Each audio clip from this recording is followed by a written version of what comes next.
আর এবার নজর রাখবো রাজ্যের আবহাওয়ার খবরের দিকে। দক্ষিণবঙ্গে বিক্ষিপ্তভাবে ঝড় বৃষ্টির সম্ভাবনা রয়েছে। বৃহস্পতিবার পর্যন্ত বজ্রবিদ্যুৎ সহ হালকা থেকে মাঝারি বৃষ্টিপাতের সম্ভাবনা রয়েছে, এমনটাই জানা যাচ্ছে আলিপুর আবহাওয়া দপ্তর সূত্রে। আপনাদের জানিয়ে রাখি, আর ঠিক এই বিষয়ে আমরা কথা বলবো। আমাদের সঙ্গে সরাসরি রয়েছেন প্রতিনিধি শাশ্বতী রায়। শাশ্বতী, কি জানা যাচ্ছে?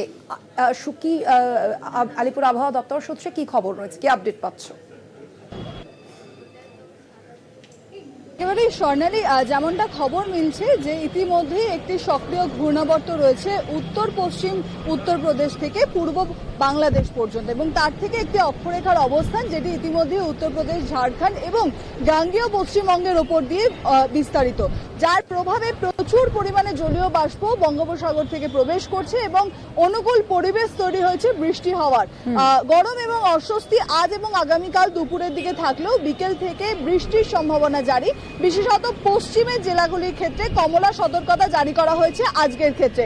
পুরুলিয়া, বাঁকুড়া, বর্ধমান এবং তার সঙ্গে সঙ্গে মুর্শিদাবাদ সহ একাধিক জেলাতে কমলা সতর্কতা জারি করা হয়েছে।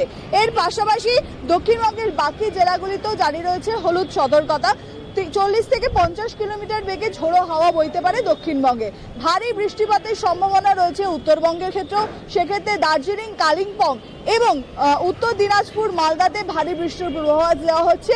এই বৃষ্টিপাত আগামী বৃহস্পতিবার পর্যন্ত চলবে। হালকা এবং মাঝারি বৃষ্টির সঙ্গে বিক্ষিপ্ত বৃষ্টির সম্ভাবনা রয়েছে একাধিক জেলার ক্ষেত্রে। তাই বলা যায় যে কিছুটা হলেও এই গরম বা অস্বস্তি থেকে মুক্তি পেতে চলেছে রাজ্যবাসী, এবং বিশেষত উত্তরবঙ্গের ক্ষেত্রে ভারী বৃষ্টির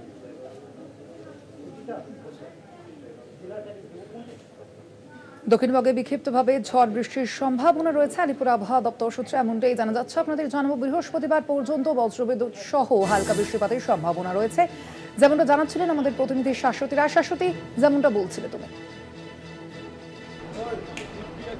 একেবারে যেমনটা তোমায় বলছিলাম যে ঝড় বৃষ্টির সম্ভাবনা যেমন রয়েছে, তার সঙ্গে সঙ্গে ভূমিধসের সম্ভাবনা রয়েছে কালিম্পং এবং দার্জিলিং এর পার্বত্য অঞ্চলে। এর পাশাপাশি আলিপুর আবহাওয়া দপ্তর যেমনটা জানাচ্ছে যে এই যে অবস্থান, যার জেরে বৃষ্টি লাগাতার না হলেও বিক্ষিপ্তভাবে বৃষ্টি জারি থাকবে এবং তাপমাত্রার পারদ আগামী মঙ্গলবারের মধ্যে বেশ কিছুটা পতন হওয়ার সম্ভাবনা। শহর কলকাতার ক্ষেত্রেও হালকা থেকে মাঝারি বৃষ্টির সম্ভাবনা, কোথাও কোথাও শিলাবৃষ্টিরও সম্ভাবনা জারি রয়েছে দক্ষিণবঙ্গের ক্ষেত্রে। এই বৃষ্টিপাত আগামী বৃহস্পতিবার পর্যন্ত লাগাতার না চলবে।